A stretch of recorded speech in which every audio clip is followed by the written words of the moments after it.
ভারতের অন্যতম পবিত্র তীর্থস্থান পুরীর জগন্নাথ মন্দির। ভক্তদের কাছে এটি শুধু মন্দির নয়, এটি বিশ্বাস, ভক্তি আর অলৌকিকতার এক অপার উৎস। কিন্তু জানেন কি, এই মন্দির ঘিরে এমন কিছু রহস্য আছে যা আজও বিজ্ঞান সম্পূর্ণভাবে ব্যাখ্যা করতে পারেননি। মন্দিরের পতাকা বাতাসের বিপরীত দিকে ওড়ে। পুরীর জগন্নাথ মন্দিরের শিখরে থাকা পতাকা সবসময় বাতাসের বিপরীত দিকে উঠতে থাকে। বিজ্ঞান বলে বাতাস যেদিকে বইবে পতাকা সেদিকে উঠবে, কিন্তু এখানে আজও তার উল্টো ঘটনা ঘটে। মন্দিরের উপর পাখি বা বিমান ওড়ে না। আশ্চর্যজনকভাবে মন্দিরের ঠিক উপরে আকাশে কোনো পাখি বা বিমানকে উঠতে দেখা যায় না। এটি আজও এক বিস্ময়কর রহস্য। সমুদ্রের শব্দ শোনা যায় না ভিতরে।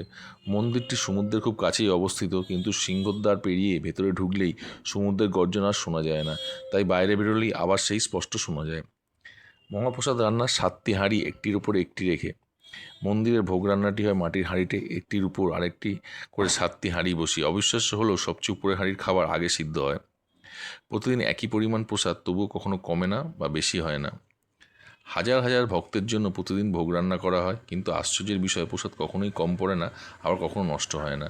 এইসব রহস্যের পেছনে বিজ্ঞান যতই যুক্তি খোঁজার চেষ্টা করুক না কেন, ভক্তদের কাছে এগুলি জগন্নাথদেবের অলৌকিক লীলা।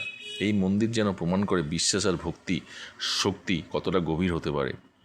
আপনি কি কখনো পুরীর জগন্নাথ মন্দিরে গিয়েছেন? এই অলৌকিক অভিজ্ঞতা নিজের চোখে দেখতে চাইলে একবার দর্শন করুন। ভিডিওটি ভালো লাগলে লাইক, শেয়ার এবং সাবস্ক্রাইব করতে ভুলবেন না। জয় জগন্নাথ।